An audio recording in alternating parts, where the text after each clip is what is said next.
Jadi ada juga orang yang memanipulasikan batu harga kanet ni harga jalanan nak dijual dengan harga kayangan. Bismillahirrahmanirrahim. Assalamualaikum warahmatullahi dan salam sejahtera kepada semua sahabat, kenalan dan juga subscriber Pokdi Channel. Terima kasih banyak-banyak di atas sokongan dan dokongan anda semua selama ini banyak membantu subscribe, like and share video-video daripada Pokdi Channel. Terima kasih banyak-banyak di atas dokongan anda semua. Jadi dalam bulan puasa ini Pokdi tidak ada buat video. Inilah video pertama Pokdi untuk bulan puasa.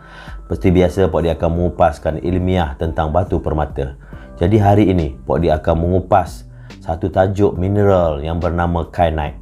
Jadi kyanite ini, bila kita sebut kyanite pasti kita akan teringat batu yang berwarna biru seperti batu sapphire. Jadi ke asal usul kyanite ini sebenarnya adalah daripada bahasa Yunani kuno, dipanggil dia kyanos ataupun kyanos yang bermaksud biru. Jadi itulah asal muasal nama batu permata kyanite. Jadi batu permata kyanite ini pertama kali ditemui di India pada abad ke-16. Daripada abad ke-16 tu banyak batu-batu kyanite ini telah diekspor dan dihantar ke Eropah untuk kegunaan-kegunaan perhiasan. Jadi batu permata kyanite ini yang Pokdi nak kupas kepada ni banyak yang menyalahartikan, yang memanipulasikan, yang mengautakan fakta-fakta tentang batu kyanite ini adalah batu sapphire. Itulah tajuk yang Pokdi akan kupas dan bahas pada hari ini. Banyak orang yang membeli, terbeli batu kyanite ini di atas batu nilam dengan harga batu nilam, sedangkan batu kyanite ini tidaklah semahal mana batu sapphire atau batu nilam tadi. Jadi ada juga orang yang memanipulasikan batu harga kyanite ini harga jalanan nak dijual dengan harga kayangan. Macam manakah batu kyanite ini nak dijualkan dengan harga yang tinggi seperti harga sapphire? Jadi banyak orang yang mengcombinkan antara nilam dan kyanite, dipanggilnya nilam kyanite ataupun sapphire kyanite, ataupun dia juga panggil nilam Nepal, ataupun kalau di Indonesia dia orang panggil kyanite ini dipanggil sapphire Australia ataupun sapphire Australia. Jadi atas nama yang kombinasi di antara nilam ataupun sapphire dengan kyanite tadi, beginner ataupun pemula-pemula pemain batu mula keliru. Adakah batu permata kyanite ini adalah batu nilam? Jadi Pokdi nak menegaskan hari ini, nak meluruskan fakta yang telah diautakan, yang telah disalahartikan tadi. Sebenarnya nilam dan kyanite ini adalah dua mineral yang berbeza. Nilam tetap nilam dan kyanite tetap kyanite. Okey, kyanite, mineral kyanite adalah aluminium silikat, manakala mineral kepada nilam adalah aluminium oxide. Jadi dua mineral ini sudah menunjukkan dari segi fakta antara kyanite dan nilam mempunyai dua mineral yang berbeza. Macam manakah kita nak menyamakan di antara kyanite dan nilam dari segi mineral? Dan yang kedua, Round 2, fight. dari segi kekerasan. Kekerasan kepada kyanite ini dia ada dua kekerasan. Pertama, kekerasannya di antara 4.5 hingga 5, dan kekerasan kedua kyanite ini 5 ke 7. Jadi kekerasan 5 ke 7 inilah kualiti kyanite yang high quality. Kyanite juga dipanggil distant. Distant ini maksudnya dia mempunyai dua kekerasan. Manakala kekerasan kepada batu permata sapphire ataupun nilam itu menjangkau 9 skala Mohs. Jadi perbezaan dari segi kekerasan itu menunjukkan dua mineral ini berbeza daripada sudut kekerasan. Dan yang ketiganya, daripada reflective index. Reflective index kepada kyanite adalah 1.712 sehingga 1.718. Manakala reflective index kepada nilam ataupun sapphire 1.768 sehingga 1.772. Jadi dari segi reflective index menunjukkan dua reflective index yang berbeza di antara dua mineral tersebut. Dan yang ketiga, dari segi gravity. Gravity kepada kyanite ada 3.53 sehingga 3.65, manakala gravity kepada nilam adalah 3.98 kepada 4.06. Itulah fakta-fakta yang menunjukkan bahawasanya di antara nilam dan kyanite ini dua mineral yang berbeza.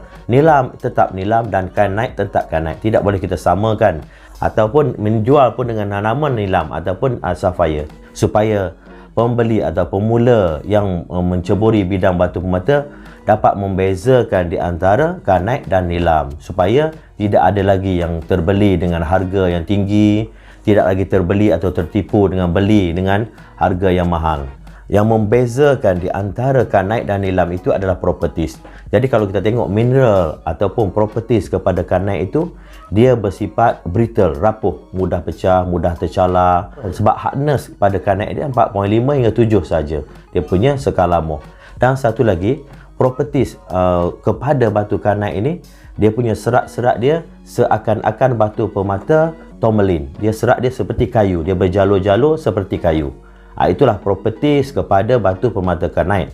Manakala properties kepada batu permata nilam, dia berbeza. Dia tidak ada serat seperti kayu dan dia punya hardness, kekerasan, dia tak mudah tercalar, tidak mudah pecah. Jadi dua perbezaan mineral ini dari segi properties dalaman batu permata itu sendiri, dari segi serat dia, dari segi kekerasan dia. Itulah perbezaan yang kita boleh lihat daripada dua mineral yang berbeza tersebut. Jadi di manakah pengeluar batu permata kanite di dunia? Kebanyakan batu kanite ini adalah dikeluarkan daripada India, daripada Madagascar, Nepal, Amerika, Switzerland, Myanmar dan juga Kenya. Itulah di antara pengeluar-pengeluar terbesar batu kanite di dunia. Batu permata kanite ini bukan sahaja digunakan sebagai jewelry, perhiasan. Dalam industri juga batu kanite ini digunakan juga untuk porcelain dan seramik. Untuk dibuat tembikar, untuk dibuat singki, untuk dibuat bathtub. Itulah kegunaan-kegunaan industri batu daripada kanite ini telah diproses untuk dijadikan bahan-bahan porcelain ataupun seramik. Dan bahan-bahan daripada kanite ini diproses juga dijadikan juga penebat haba di dalam otomotif ataupun di dalam kereta api. Dibuatnya bahan untuk menahan haba seperti brake pad. Itulah bahan-bahan yang digunakan untuk dihasilkan dalam bidang otomotif. Selain daripada itu juga dibuat juga sebagai penebat haba, sebagai mortar ataupun bahan simen ataupun bahan jongkong untuk dibuat rumah, sebagai menahan daripada menyerap haba daripada kepanasan. Itulah salah satu bahan-bahan yang digunakan batu kanite itu untuk dalam bidang industri. Daripada sudut ahli-ahli astrologi, mereka ada juga mempercayai dan membuat kanite ini dalam bentuk amulet ataupun perhiasan-perhiasan yang digunakan untuk healing, untuk perubatan. Seperti mana mereka mempercayai sekiranya orang yang di dalam keadaan hypertension, darah tinggi, mengambil batu kanite itu diletak dekat di dahi dan tekanan darah itu akan menurun. Wallahu alam, kita boleh cuba. Kalau sesiapa yang ada darah tinggi, cuba beli batu kanite, letak di dahi. Kalau turun tu maksudnya betul lah tu.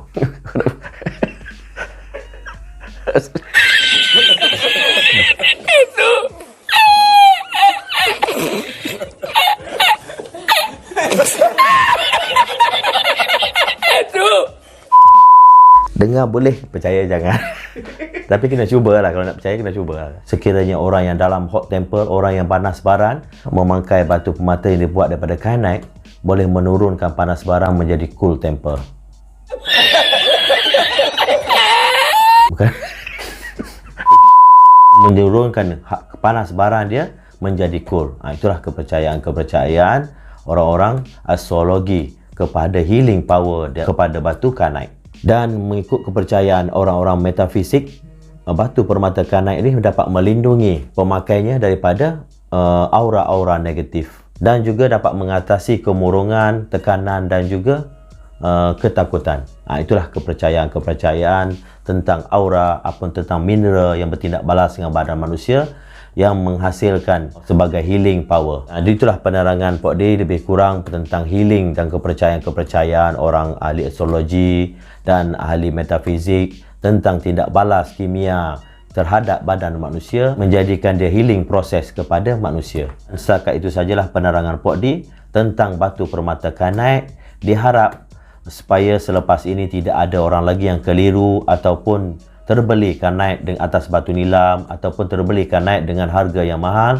Selepas penerangan Pok D ini diharap dapat membezakan di antara kanite dan nilam. Kanite tetap kanite dan nilam tetap nilam. Jadi setakat itu saja yang dapat Pok D share pada hari ini, ilmiah tentang batu permata kanite. Sehingga kita berjumpa lagi di dalam next video. Okey, akhir kalam daripada Pok D, pengetahuan semakin bagus, kearifan semakin berkurang. Fikir-fikirkanlah. Assalamualaikum warahmatullahi wabarakatuh.